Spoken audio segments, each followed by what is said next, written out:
문변의 시선, 문호세 변호사와 함께하겠습니다. 안녕하십니까? 안녕하세요. 저 이제 사건 개요라는 말이 자연스럽게 나옵니다. 네. 오늘 해킹에 관한 이야기 해볼 건데요. 네, 그렇습니다. 사건 개요를 설명해 주시죠. 네, 다들 아시죠? SK텔레콤에서 유심 정보 해킹돼서 유출됐다는 거 알고 계실 텐데 이번 해킹 사고는 대한민국 통신사 해킹 역사상 최악이라고 평가를 하고 SK사에서도 인정을 한다.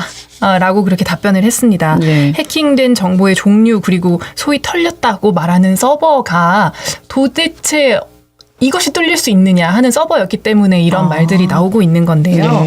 이번에는 HSS 홈 가입자 서버라는 곳이 해킹이 됐다. 하는데 여기는 이제 가입자 정보가 저장되어 있는 중앙 서버이고요. 가입자 계정 식별 번호, 유심 고유 식별 번호, 유심 인증 키, 단말기 식별 번호 이런 것들이 보관되어 있는 서버라고 해요. 그 중앙 중에 중앙인 보안이 잘 되어야 하는 서버임에도 불구하고 이곳이 해킹됐다라는 점이 이제 좀 충격적이었고 어제 민관합동조사단에서 1차 조사 결과가 나왔는데요. 어떤가요? 이번에 우리 유출됐다라는 정보는 가입자의 전화번호 그리고 가입자 식별키 우리가 IMSI라고 이제 부르는 그 가입자 계정 식별 번호 이런 것들이 유출이 되었다라고 하고요. 심지어 가입자 전원의 정보가 유출되었을 가능성도 염두에 두고 있다. 이렇게 해요.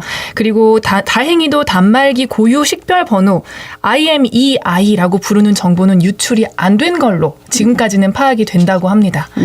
요게 안 털린 것이 왜 다행이냐라고 하면 제가 아까 IMSI는 해킹으로 유출됐다고 말씀드렸잖아요. 이거는 유심 키 자체에 있는 고유 번호고요. IMEI라는 건 우리 단말기, 공기계에 있는 번호거든요. 이 두 개가 다 유출이 되면 이걸 복제해서 내 핸드폰을 똑같이 만들 수 있는 거예요. 그러니까 복제폰이 생기는 거죠. 그렇죠. 완벽한 복제폰이 생겨서 그 해커들이 만약에 그 복제폰을 사용한다면 저에게 어떠한 인증 문자도 오지 않도록 새로운 계좌 개설을 한다든지 대출을 받는다든지 하는 것들을 마음대로 할 수 있는 거죠. 이게 이제 최악의 상황으로 우려가 됐던 건데 다행히 단말기 자체의 고유 번호는 유출이 되지 않았다라고 해서 최악의 상황은 면했다. 최악을 면했으니 악까지는 갔다. 지금 이렇게 해석할 수도 있을 것 같은데. 최악만 다행히 면한 것이고 여전히 심각한 거죠. 그렇죠. 그래서 지금 사실 고민되는 게 어디까지 내가 당할 수 있는 거지 그 범위도 모르고 있어서 유심 교체가 안 된 사람들. 근데 유심 교체를 하면 또 괜찮은지도 잘 모르겠고. 근데 통신사가 아니시니까 그건 못 여쭤보고 일단은 이번에 뚫린 것이 예전에 통신사들이 해킹을 당한 적이 좀 있었지 않습니까? 그렇죠. 그것과는 어떤 차이가 좀 있습니까? 2012년도에 KT에서 시스템 전산망 해킹되는 사고 있었고요. 그리고 또 KT에서 2013년, 14년에 홈페이지 해킹된 사건도 있었습니다. 그리고 23년에는 LG에서 부가 서비스 고객 인증 시스템 이 30만 건 정도 유출된 사건이 있었어요. 규모가 다르죠. 다르고 그때 해킹된 서버 자체는 다른 거예요. 이번에 이렇게 중심부에 있는 서버가 해킹된 것이 아니고 그때는 부가 서비스 고객 인증 시스템이라든지 아주 그냥 이 중앙부에 있는 정보가 털린 건 아니었기 때문에 지금보다는 그 정도가 비교적 약하다라고 이제 평가를 할 수 있었던 것이죠. 어떻게 해킹을 했기에 방식이 좀 달랐을까요? 이번에는 백도어 악성 코드라는 게 이제 심겨져 있었다고 하거든요. 그러니까 우회해서 들어가는 백이라고 되어 있으니까 우회해서 코드를 숨겨놓고 그 안에서 이제 비밀리에 이제 활동을 하는 악성 코드가 숨겨져 있었던 거죠. 근데 이게 보통은 중국 해커 집단이 수년 동안 사용한 코드다라고는 하는데 중국이라고 단정 지을 수는 없는 게 이 집단이 악성 코드의 전체를 인터넷에 그냥 공개해 버렸어요. 그래서 누구든지 그 악성 코드를 지금 쓸 수 있는 상황이라서 누가 이 코드를 사용해서 해킹을 했느냐를 밝히는데 굉장히 어려운 상황이라고 합니다. 그럼 이번 해킹에서 더 주목되는 점은 뭡니까? 이 해커가 너무나 고도의 침투 능력을 가지고 있다라는 것이고 일단은 인터넷망으로 접속해서 각각의 방화벽을 뚫고 SK의 사내망을 또 뚫고 관리망까지 뚫은 다음에 가장 안에 있는 내부망까지 접근을 했다고 하거든요. 그래서 이게 너무나 어려운 그 절차들이기 때문에 SKT 내부에 협조한 사람이 있는 거 아니냐라는 의심까지도 지금 제기되고 있는 수준이에요. 어느 정도의 위험이 있는 겁니까 지금? 그래서 뭐 일단은 유출된 정보의 양 자체도 너무나 네. 많고요. 예. 유출 데이터량이 9.7기가바이트라고 하는데 감이 안 오잖아요. 어느 정도인 거예요? 300쪽짜리 책이 9,000권 정도 되는 분량이라고 합니다. 네. 지금 SKT의 가입자가 2,300만 명 정도 되고 네. 알뜰폰까지 합치면 2,500만 명이 지금 SK에 가입이 되어 있는데 아까 말씀드렸던 것처럼 가입자 전체의 유심 정보가 털렸을 가능성도 염두에 두고 있다라고 하잖아요. 예. 어마어마한 양이죠. 저도 엄청나네요. SK를 쓰고 있기 때문에 네, 아, 정말 걱정입니다. 네, 난감합니다. 대한민국에 어느 통신사든 가입을 하지 않은 사람이 정말 극소수일 것 같은데 정부에서 통신사 서버 이런 것들을 관리하지는 않습니까? 그렇죠. 사실은 핸드폰을 쓸 수 있는 연령의 거의 모든 사람이 통신사에 어딘가에는 가입이 돼 네. 있죠. 초등학생들도 쓰고 네. 있기 때문에. 근데 이 통신사의 서버는 정보 관리에 좀 사각지대예요. 네. 정보통신기반법에 보호받는 시설은 아니기 때문에 민간 통신사가 알아서 관리를 하는 거거든요. 다만 유출이 됐을 때 이것을 신고하도록만 되어 있고 관리하는데 정부가 개입을 하지는 않아요. 그렇기 때문에 이 민간 회사의 의지 그리고 적극적인 투자가 사실 가장 중요하겠죠. 네. 네, 그런데 SK는 최근에 보안 투자에 소극적이었다라는 지적이 나오고 있는 게 작년에 SK의 정보 보호 분야 투자액이 통신 3사, 우리가 메이저 3사라고 하는 것 중에 가장 적었다고 해요. 그렇군요. KT는 1,218억이었고 LG는 632억이었는데 SK는 600억 정도 예. 투자했다고 합니다. 가입자 수는 가장 많은데 보호에 투자한 액수는 가장 적었던 거죠. 겉으로 드러나지 않으니 이런 거에 투자를 안 했던 모양이군요. 예. 그랬나 봅니다. 과거에 네. 좀 비교해 보면 집에 도둑이 든 거 아닙니까? 가장 그렇죠. 간단하게. 아주 간단하게 보면 네. 도둑을 막지 못한 거죠. 네, 지금 2,500만 명의 집에 도둑이 들어간 거 아닙니까? 그것도 네네. 내 거를 마음대로 쓸 수 있는 가장 귀한 정보를 가지고 아주 심각한 건데 이번에 문제가 된 게 또 늑장 대응이지 않습니까? 해킹을 하루 넘겨서 신고했고 유심 교체 같은 것도 공지가 제때 이루어지지도 않았고 네네. 예, 그래서 저도 잘 못하고 있는 상황이어서 네, 유심 교체는 네. 하신 분이 못하신 분보다 현저히 적을 겁니다. 하신 네. 분이 거의 없을 거고요. 맞아요. 네, 정보통신망법상 뭐라고 되어 있냐면 이 통신사 같은 회사에서는 해킹으로 침해가 발생했다라는 걸 인지하면 24시간 이내에 그것을 보고하도록 돼 있습니다. 그러니까 이것을 과학기술정통부 장관이나 한국인터넷진흥원 같은 데다 이제 24시간 내에 신고를 해야 되거든요. 예. 그런데 이번에 SK는 그 시간을 넘겨서 넘겼죠. 신고했다라고도 네. 했고 또 사고 직후에는 어디 서버가 지금 문제가 된 것인지 그래서 뭐 무슨 정보가 위험한 것인지 이건 뭐 조사 결과를 기다려봐야 되는 부분이지만 대략적으로라도 안내가 제대로 되지 않았던 부분이 문제이고 또 유심을 무상으로 교체해준다 하는 것도 사고 직후가 아니었거든요. 한참 지났죠. 네, 사실은 사고 이후 수일 동안은 이제 가입자들이 자비로 무상이 아니고 자비로 유상 교체를 받다가 네. 비난이 거세지니까 그제서야 무상으로 교체를 해주겠다 했지만 그마저도 지금 잘 이루어지지 않고 있는 거니까 예. 좀 비판이 제기되는 걸 막을 수는 없는 상황인 것 같습니다. 예, 불안도 지금 가중되고 있는 상황인데 피해 확장을 막기 위한 보호 방안은 뭐가 있을까요? 일단은 유심 교체가 가장 안전한 방법이라고는 해요. 예. 유출된 유심과 완전히 다른 새로운 유심을 사용하셔야 폰 복제의 그 위험을 피할 수 있다고는 하는데 예. 그 기계만 교체하시는 걸로는 당연히 소용이 없고요.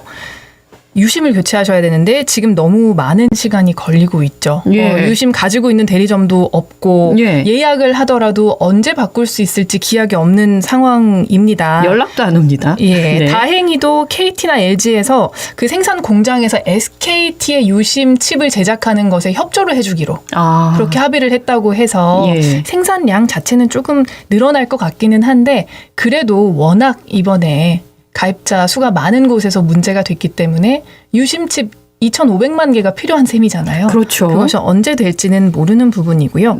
그래서 이제 유심 교체를 하지 못한다라고 하면 유심 보호 서비스라도 가입하셔라라고 말씀을 드리고 있는데 이거는 유심 정보하고 내 핸드폰이 분리되지 못하게 딱 붙여놓는 거라고 해요. 그래서 네, 누가 네. 내 유심 번호를 가지고 가서 복제를 한 다음에 공기계에 넣더라도 내 기계처럼 쓰지 못하도록 네. 그 기계를 차단시키는 기능이 유심 보호 서비스라고 합니다.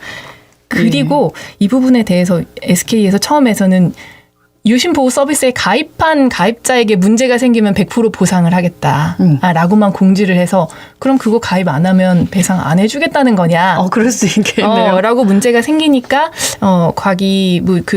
과방위 청문회에서는 그런 의미는 아니다라고 뭐 해명하는 모습은 있었습니다. 예. 통신사를 바꾸는 것도 하나의 방법이 될 수 있겠죠? 그렇죠. 통신사를 바꾼다는 거는 유심이 교체된다는 뜻이기 거니까. 때문에. 근데 유효권 문제가 또 있을 것 같아서요. 그렇죠. 개인적으로는 저는 한 3개월 전에 SKT로 번호 이동을 했습니다. 요즘에 안타깝네요. 핸드폰 이제 바꾸시면 보통은 뭐 24개월, 36개월 정도 사용하기로 약정하고 핸드폰 바꾸시잖아요. 네. 근데 그 기간을 지키지 않고 그 전에 바꾸면 위약금이 나오죠. 네. 위약금 액수가 상당합니다. 예. 그런데 SKT 약관에 보면 위약금 면제하는 조항이 있어요. 이런 경우에는 위약금을 주지 않아도 됩니다. 그 중에 하나가 예. 회사의 귀책 사유로 인해서 이 통신 이용 계약을 해지하는 경우거든요. 그런데 이번 해킹은 SKT의 과실로 인해서 보안이 뚫렸고 우리가 그것 때문에 불안해서 핸드폰 바꾸는 거니까 위약금 안 물어도 되지 않느냐. 예. 이렇게 정리가 되면 좋은데 이번에 과방위 청문회에서도 이제 그 부분에 대해서 의원들이 많이 질의를 했거든요. 네. SKT 대표이사는 회사 내부적으로 적극적으로 검토해보겠다. 아직은 결론이 이 정도 안 났군요. 답변했습니다. 답변 나지 않았습니다. 결정 나지 않았습니다. 아직 위약금 문제는 해결이 안 된 거고. 네. 예. 통신사에 대한 이제 과징금 부과는 됩니까? 이럴 때? 과징금은 아마도 부과가 될 것 같습니다. 왜냐하면 이렇게 개인정보가 유출되는 경우에 과징금 부과하도록 되어 있기는 하거든요. 예. 근데 그 액수가 사실은 문제죠. 그렇죠. SKT 같은 대기업에서 뭐 어차피 통신 그 서버 보안에 투자할 돈 줄인 만큼 그 이상 과징금 부과가 되지 않으면 예. 손해가 아니잖아요. 벌써 그 액 차이가 600억 원 이상이라서. 네, 벌써 네. 덜 투자한 게 600억 원인데 KT에 네. 비해서 네. 과징금이 600억 이상 나오지 않으면 어차피 남는 거죠. 말하자면. 네. 네, 그렇게 이제 문제가 되는데 과거에 KT나 LG에서도 개인정보 유출이 있어서 그때 과징금이 얼마 부과가 됐느냐를 봤더니 KT 때는 두 건 합해서 15.7억, 15억 7천만 원이었고요. 예. LG는 68억이었어요.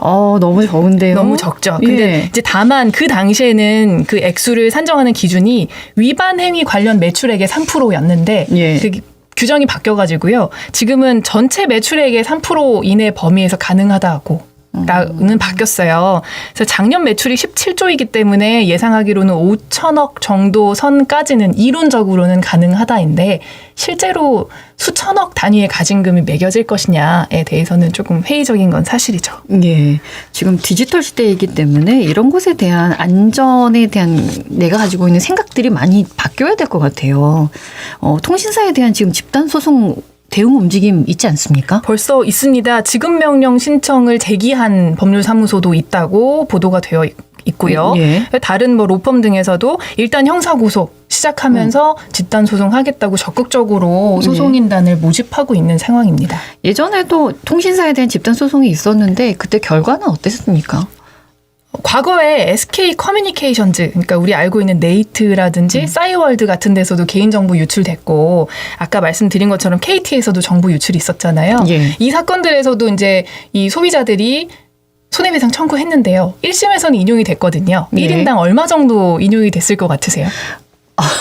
예측하기 어렵습니다. 어느 정도는 돼야 할 것 같다라는 생각이 있으실 것 같아요. 일단 손해가 만약에 없었다면 직접적인 글쎄요. 한 몇십만 원? 그렇죠. 몇십만 원, 그래도 몇십만 원은 줘야지라고 네, 네. 생각하실 것 같은데 SK한테는 1인당 20만 원. 예. KT는 10만 원이었어요. 왜냐하면 직접적으로 손해가 발생한 게 아니라 위약금만 물어주는 개념이었거든요. 너무 적은데요? 너무 적죠. 그런데 예. 이마저도 항소심에서는 기각됐어요. 대법원에서는 물어줄 필요 없다라고 해서 손해배상 전혀 인정되지 않고 확정이 돼서 예. 이번 사건은 어떻게 될지 조금 지켜봐야 될 것 같습니다. 예. 왜 결과가 달라졌는지 혹시 뭐 이유가 있을까요? 그 당시에 요구되는 보안 수준으로는 지켰다라는 겁니다. 쉽게 말해서 적절한 수준으로 지켰는데 해커들이 와서 뚫어버린 것은 회사의 과실로는 볼 수 없다. 아주 간략하게 정리하면 그런 이유였습니다. 그 당시가 2012년? 네, 그렇습니까? SK가 이제 유출됐던 건 2012년이죠. 지금은 2025년 달라져도 너무 많이 달라진 세상입니다. 네, 그렇습니다. 예, 징벌적 손해배상 제도의 도입 필요성이 있다고 보십니까? 사실 이런 대기업에서 대기업의 어떤 기업의 고의나 과실로 인한 사건으로 여러 명의 소비자들이 소액의 피해를 입은 경우에는 특히 이런 제도의 도입으로 회사에 어떻게 보면 그 부당 이득에게 환수와 같은 제재를 좀 가할 필요도 있다라는 그 필요성이 제기가 되고 있거든요. 예. 또 그런 제도가 있어야 기업 차원에서도 조금 더 경각심을 가지고 제도 보완이나 기술 보완 같은 것을 할 것이기 때문에 예. 그 도입 필요성도 있다고 저는 개인적으로 보고 있습니다. 알겠습니다. 우리 주변의 어르신들의 전화기 한 번쯤 옆에서 좀 돌아봐 주셨으면 좋겠습니다. 어려워하시니까요. 오늘 말씀 고맙습니다. 감사합니다. 문호세 변호사와 함께했습니다.